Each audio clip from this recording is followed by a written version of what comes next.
views and opinions expressed in this program are those of the participants and do not necessarily reflect the views of BronxNet or the program underwriters.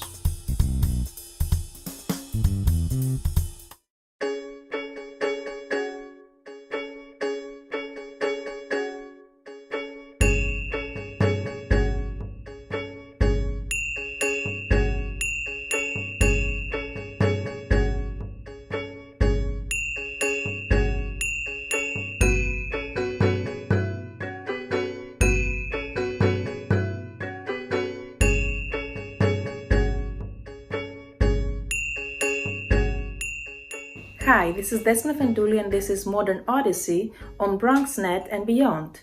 Today we're going to talk about a very sensitive issue about children who live far away from their families as their lives were in danger. Our focus is on a well-known organization in Greece, the Smile of the Child, also known as Χαμόγελο του παιδιού in Greece, which specializes on children protection. The Smile of the Child was formed in 1995 by a child. Andreas Giannopoulos was just 10 years old when he passed away. However, shortly before he had expressed a wish in his diary to found an organization for all children that would offer them love, affection, care, and respect. Andreas' wish came true. The Smile of the Child, which has been internationally recognized, supports children who are victims of any form of violence, missing children, children with health issues, and children living in poverty, and many other cases. Our guest today is the president of the Smile of the Child, Konstantinos Giannopoulos, who is also Andreas' father. Mr. Giannopoulos, welcome to our show. Thank you. Thank you for sharing with us the Smile. So you've been running this organization for about 25 years now. The organization has received numerous awards for its work, including the European Citizens Prize by the European Parliament. Do you feel that Andreas' wish has been fulfilled so far? I think his idea has been fulfilled because his vision was to see children being looked after. Children despite the color, the origin, the religion, as he was saying in his diary before he passed away. Before he left, as I say, he left. Because it seems like he's already somewhere around us, around this organization all the time. Because this is not something that a human can make. This is something beyond our imagination, expectation, and everything. So, yes, he's left, and he left behind something very important.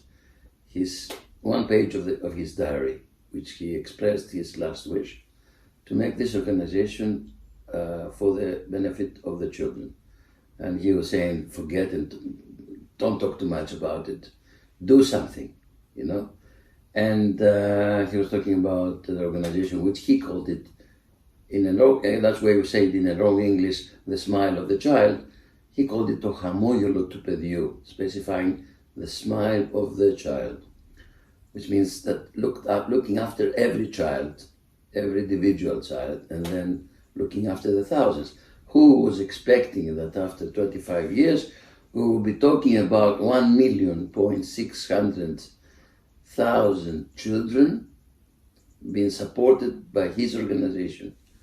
Who was expecting that we would have received nearly 3.5 million calls all these years through our call centers, and that although we look after the individual child, in other areas we try very hard to look generally the children, preventing problems in health, problems in violence, problems in bullying in other areas that not many people know about our actions actually. And it's a good possibility that we talk to the people, particularly to our people in diaspora, that they should be proud of Greece, because Greece, although there are some problems, although there are some people that they're creating problems, there are some individuals and some organizations that they do something beyond their capabilities even, to make something for the benefit of the society. So yes, Smile of the Child is one part of it, and the 3,700 volunteers are the ones that every day are called and trying very hard to protect and to give solutions to the children. Also our professionals, also the collaboration with the police, with the state institutions, etc. Over the last 10 years, it has been reported in the Greek media that certain children have been removed from their families following a public prosecution order, and these children have been sent to hospitals for health check, and because there was no place to take them somewhere to stay safe, they stayed within the hospital. Why do you think that this has happened? Over the last 25 years that we know ourselves and we are acting, this is happening. And over the last 10 years, the media have taken this more seriously because the problems are increasing rather than decreasing. And so what is happening is that the prosecutor gives an order for the child to be taken away, goes to the hospital for health checkup, that there is no any problem with the child, and then after a few days should go to a place to the safe place, which means first to be safe, and then to be looked after, to have care, and as it is in Greek, and it cannot be translated, frodida, agalitza we say it, and caring. It's the most important thing, apart from the food, apart from the shelter. And for this reason, we try to give an environment that it looks like family. Although all the places are not the same, there are institutions, government institutions. We don't want children to be institutionalized. We want children to feel like home. It will never be home, but to feel like home. So what is happening right now is that there are not as many children as there were before in the hospitals, but it doesn't mean that the problem stopped. It means that the prosecutors do not take the children from a dangerous environment. I'm not talking even abusive in a sense of, light abuse, as they say in some other words. We're talking about dangerous. Children living in an environment that they die afterwards, and children living in an environment that they die over the years, psychologically, and it's not only the body, is also the soul that sometimes is getting so hard to the children, and then we receive calls in our lines. We receive around 1,800 calls for reporting abuse, and some of them even repeated, and they don't take these children because what is happening is that they have no ways of protecting them, and that's why we receive more and more calls for this particular cases, and at the end, in some areas, in some cases, the children were found dead. It is not very long time ago that we had 3 or 4 reports, and unfortunately the child was found dead. So it's hurting because we know that we can do it as a society, but unfortunately it's a matter of taking it something seriously. We have right now with the new government some signs that they would give they would do some movement regarding this, and they have asked us to support. And it's not usually the political government, because for us, there are 2 governments. One is the states, is the institutions, and the other one is the political government. Sometimes the political government are far away from the protection, from the welfare. Like in the States, where you know that there are agencies that they look after they protect the children, they protect the family, they take away the children if they need to, and they have a place to go. Okay, everything is not fine in the States, and what is missing there also it's the caring. Okay, you go to a place but you don't have this caring facilities. I'm saying this because we collaborate with all the countries around the world, and the Smile of the Child is being looked at as one of the most important organizations in the world. And so at the end, we have children that they're dying, they're creating problems, more problems in the system, and this they're calling them secondary abuse. And then there's no way to find a solution. Sometimes, they put them in a rotten place where they have only food and nothing else. And then at the end, when they come out, are children that they have huge issues with the police, with the law, drugs, and all sorts of things. On the contrary, I must say that our children that we have raised them within our homes for children, they've become important citizens for themselves. They've studied, they've gone through the universities or any other job or work that they do. And the importance is that they're good people, they're good children, they're good family, and we protect and we look after the children after they get the 18th of their age. So what we mean, we call them our adult children. They're adult, but still like the Greek family, because the Greeks know very well in the States, also they know very well here, that the Greek family looks after the child until it gets older and older, sometimes they're overdoing it by going to 30, 35 years old and still look after the children. So yes, there is a problem. We hope that we're already starting in next month the movement for making a home for babies, temporary home for babies, because the babies have to go for adoption or alternative for going to the family to look after them. Fostering.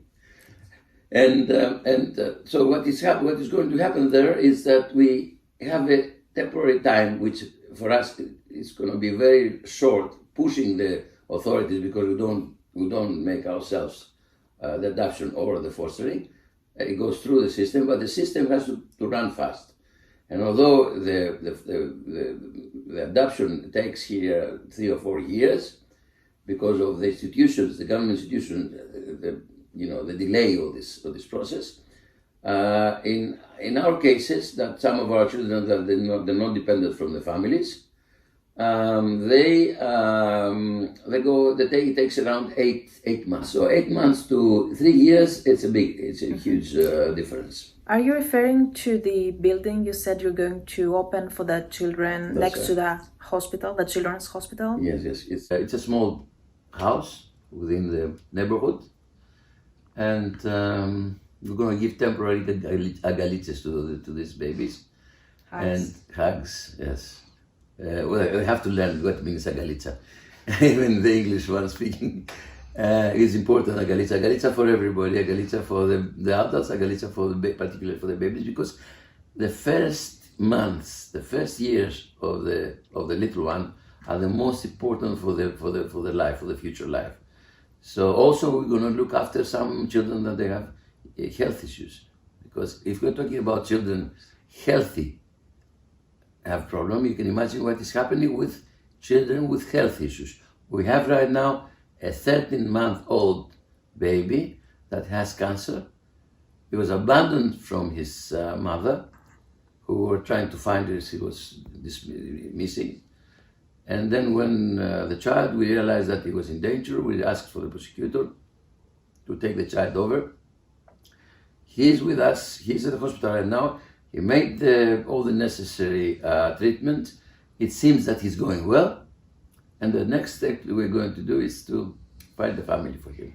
How did you find out that this child was in danger?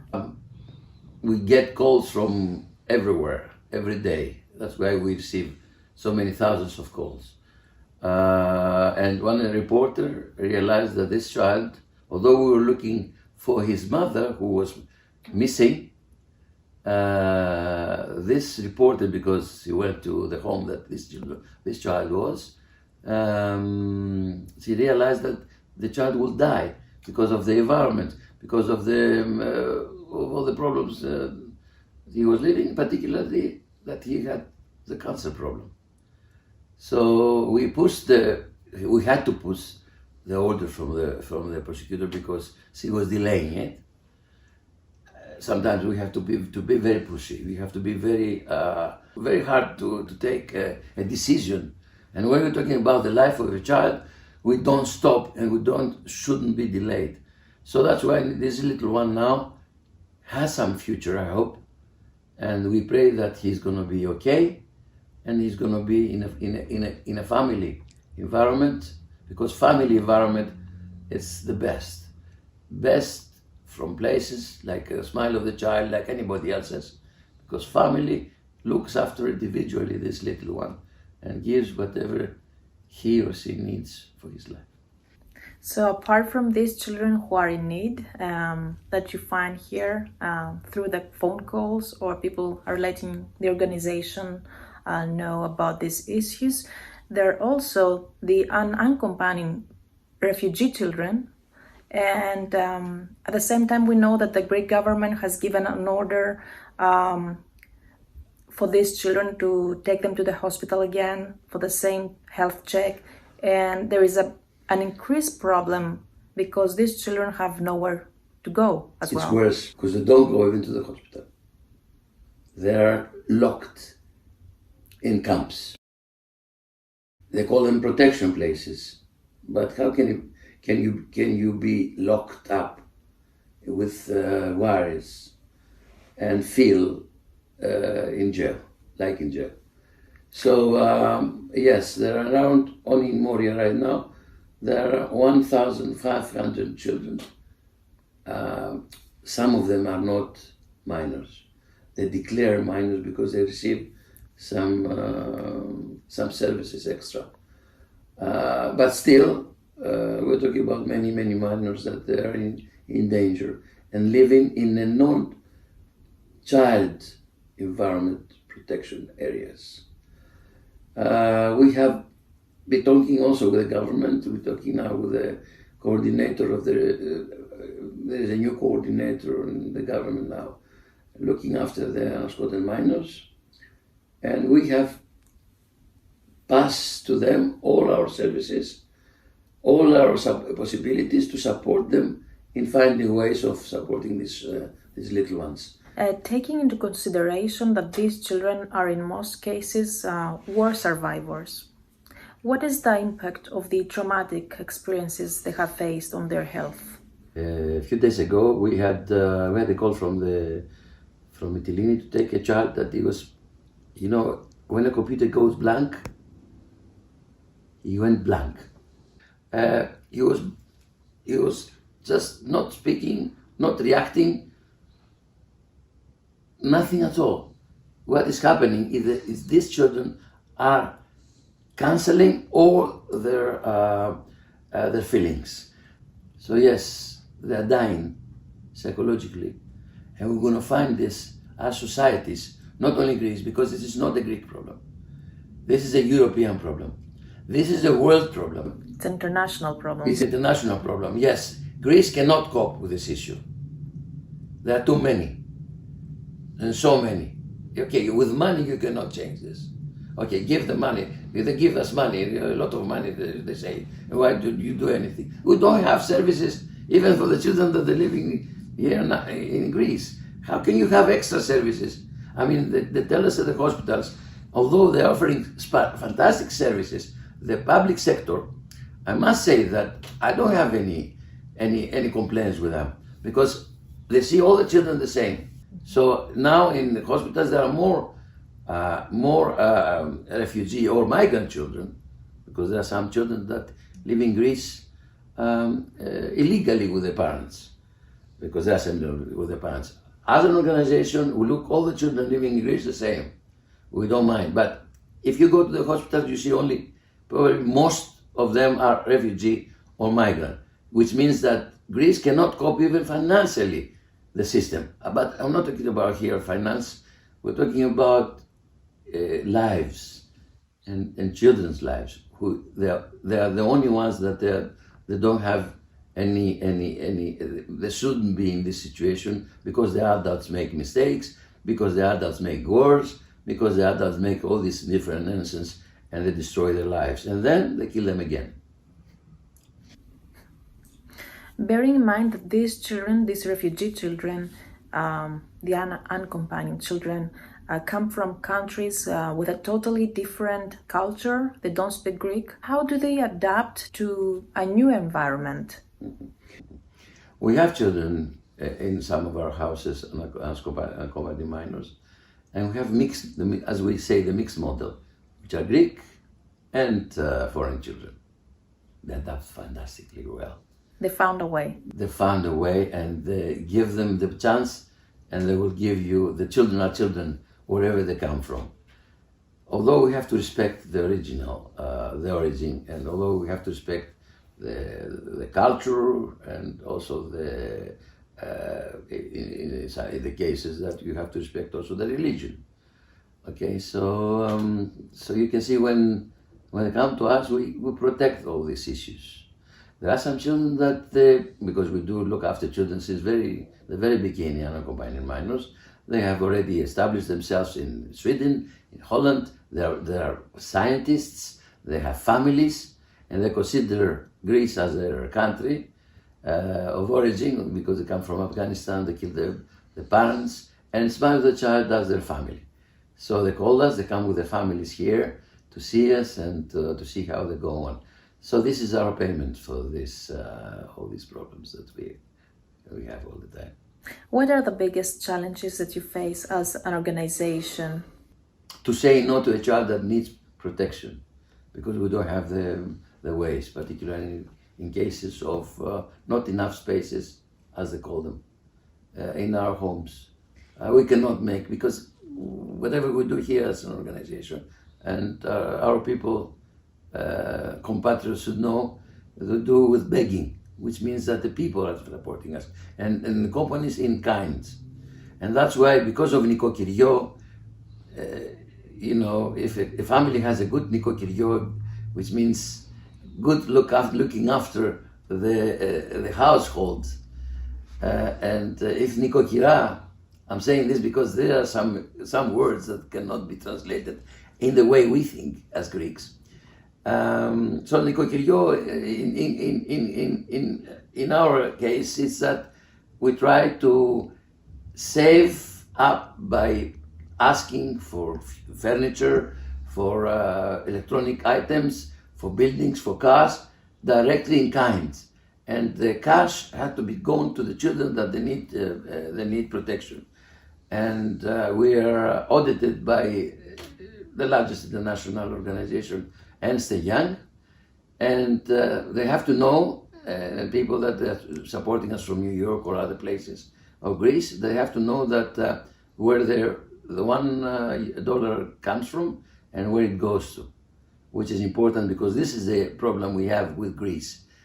There were so many NGOs that created problems, and people think that all the NGOs are the same. Although after research that it was done, Smile of the Child is considering us different, and not as NGO, more is as a volunteer organization which supports children in a respected way. So, how does the Smile of the Child manage to financially support its work? Because it seems that the need over the years is increasing, except for the children living in Greece, we have the refugee children, then unaccompanied children. So you need volunteers, you need professionals. We have to support round about 100,000 children per year. One way or another, directly or indirectly, or missing children, because if you try to find a missing child, you have to move resources, people, professionals, volunteers, cars, jeeps, and everything else. This is the issue. So this is the people, the everyday people, and we don't have big sponsors. I mean, money coming from some rich people. We don't have such thing.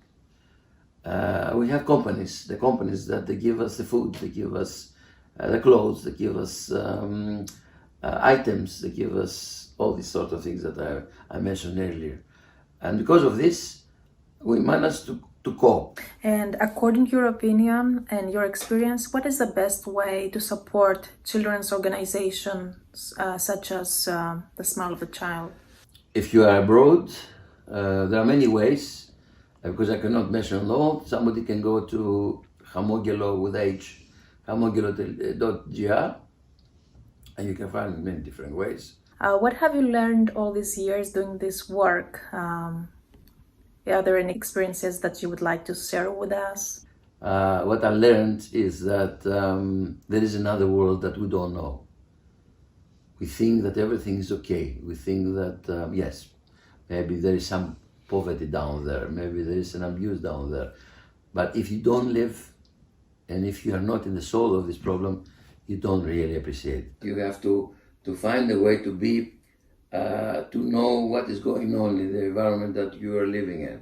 To be conscious in what is happening, what is going on, rather to be sensitive. Okay, I'm sensitive, everybody's sensitive. Everybody, when you see a problem in the television, you get furious. But the problem, when you get to the problem, there's another world there. What would you like people to know about all this work you're doing? We would like them to go through our website and find out what is going on, because whatever we discuss is it's what we say, it's not usually easy to go in depth, because there are some work in depth. There are some children right now that they have their own intensive care unit within their home. And only in Thessaloniki, we look after 190 children living with intensive care machines being linked to the machines, and the family are the doctors or the nurses. So we as a team go to their home, our doctors look after them, the nurses, other people, the professionals, try to keep them up. Otherwise, they have no place to go, because the hospitals don't have enough beds, enough intensive care beds to protect them. And are there any stories that have inspired you so far? It's how strong the children are, and how they excuse their parents when they abuse them, and how they're trying to forget about things, and how they appreciate things. Thank you so much for sharing all these details, and it's been very inspiring, I believe, for everyone.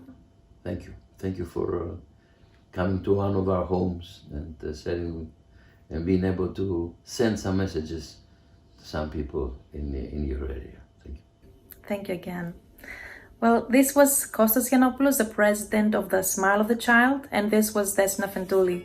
Thank you so much for watching Modern Odyssey on BronxNet. Gεια σας!